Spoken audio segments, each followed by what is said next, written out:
are sailing alone. James Reynolds, BBC News, Sicily.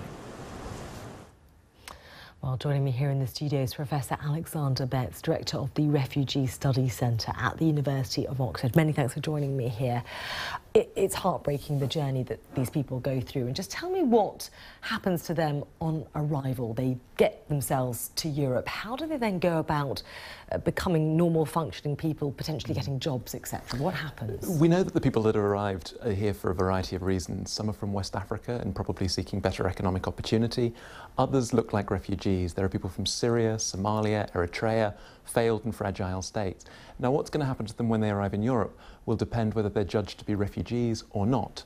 Those that are judged not to be refugees are likely to be screened out and potentially face deportation, if possible, back to the countries they've come from.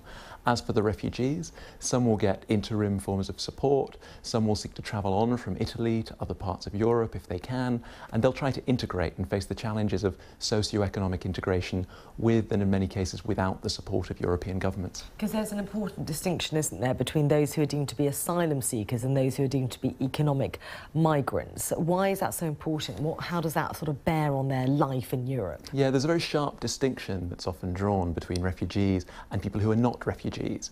Refugees are people we have serious human rights obligations to under refugee and human rights law. They're people who have fled persecution by their own governments. And it means they get a set of rights. They get the right to stay.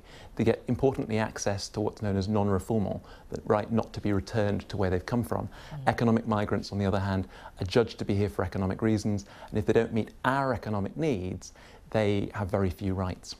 And many of these people are portrayed and often seen as just being a drain on the public purse. And you get some governments like Germany who are quite vocal in saying that actually they do provide an economic important workforce, that they are an important part of the economy. Where do you stand on that? I think this is a really important moment to recognise that refugees actually can make a really positive economic contribution.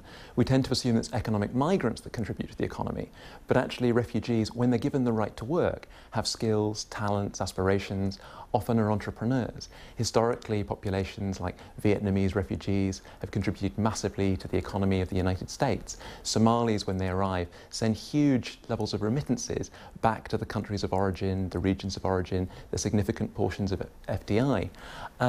It's really important to recognise, although we don't have much data, that given the opportunity, refugees create jobs, they often start businesses, they can support themselves. But is the important sort of underlying issue here as to, why these people are fleeing in the first place? Is there anything that can be done? Well, it's a major issue now, isn't it, on the table of all of those sitting in Brussels as to how to stem this flow, how better to increase the economic framework in which those people currently live and exist? Yeah, I think at the moment the crisis needs to be seen in a broader global context. We have a global displacement crisis. More people are displaced now around the world than at any time since the Second World War. And the current global refugee regime is not fit for purpose. We can't see these people just through the lens of charity and humanitarianism.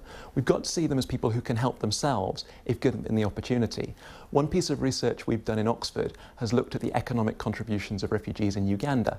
And Uganda offers refugees the right to work. It's made a massive difference. Under those circumstances, refugees have been shown in our work to be contributors to the national economy. If we had data to show that in Europe, we could reframe the entire debate. Yeah, because of course we're talking about a huge number of people and every example is different, isn't it? Professor Alexander Betts, many thanks for joining us here there from the University of Oxford. Now,